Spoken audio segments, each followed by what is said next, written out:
بسم اللہ الرحمن الرحیم۔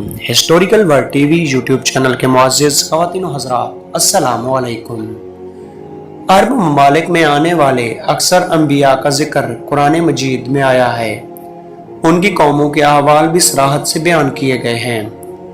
ان میں ایک قوم سمود بھی گزری ہے، جسے عاد اولیٰ یا قوم صالح بھی کہا جاتا ہے۔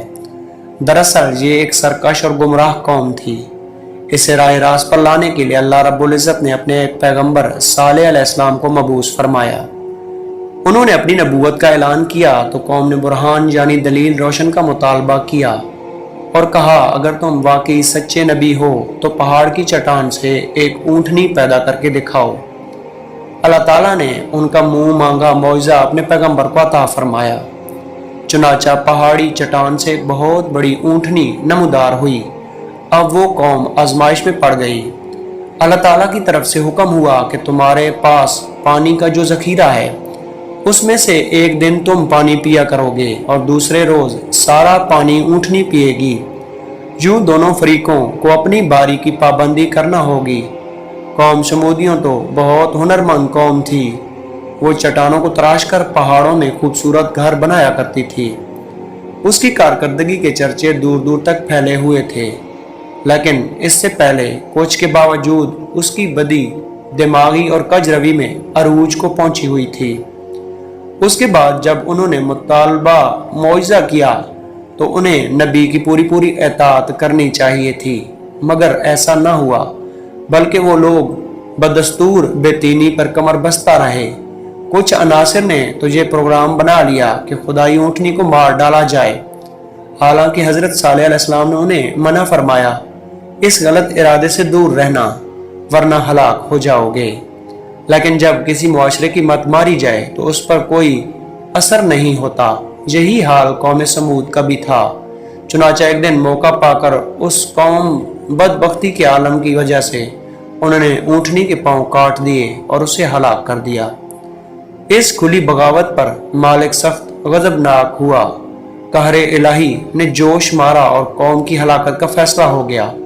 وہ قوم جو پہاڑی وادیوں میں اپنے آپ کو انتہائی محفوظ معمون سمجھی رہتی تھی، خدا جبار نے اسے عجیب طریقے سے ہلاک کیا۔ ہوا یوں کہ ایک زبردست آواز ہوئی، جیسے کوئی خوفناک چنگھاڑ ہو، کوئی زبردست دھماکہ ہوا۔ اس شدید دلاویز کے اثرات سے وہ موت کا شکار ہو چلے تھے، اور یوں آن واحد میں ساری سرکش قوم لقمہ اجل بن گئی۔ یہ ہے وہ قوم تراش قوم کا واقعہ جو اپنے اندر بصائر لیے ہوئے جہاں مالک حقیقی انسان کو اپنے عجیب مظاہر دکھاتا ہے، وہاں اس کی سزائیں بھی بڑی انوکھی ہوتی ہیں۔ نامعلوم اس شدید چیخ سے سخت دھماکے کی جیسی آواز کیا تاثیر تھی، عین ممکن کہ ان کے جگر پھٹ گئے ہوں یا حرکت قلب بند ہو گئی ہو۔ کیا معلوم اس آواز نے ان کے کانوں کے پردے پھاڑ دیے ہوں اور ان کے اجسام ریزہ ریزہ منتشر کر دیے ہوں۔ قوم عاد عرب کی قدیم ترین قوم ہے۔ ان کی شوکت و حشمت ضرب المثل تھی، پھر دنیا میں ان کا نام و نشان تک مٹ جانا بھی ضرب المثل بن گیا۔ قرآن کے مطابق اس قوم کا مسکن احقاف کا علاقہ تھا، جو حجاز، یمن اور یمامہ کے درمیان واقع ہے۔ یہیں سے ان لوگوں نے پھیل کر یمن کے مغربی ساحل سے عراق تک اپنی طاقت کا سکہ رواں کر دیا۔ قوم نوح کی تباہی کے بعد دنیا میں جس قوم نے عروج دیکھا وہ یہی قوم عاد تھی۔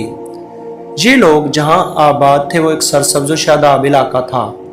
آج اس کی یہ حالت ہے کہ یہ ایک تپتا صحرا ہے۔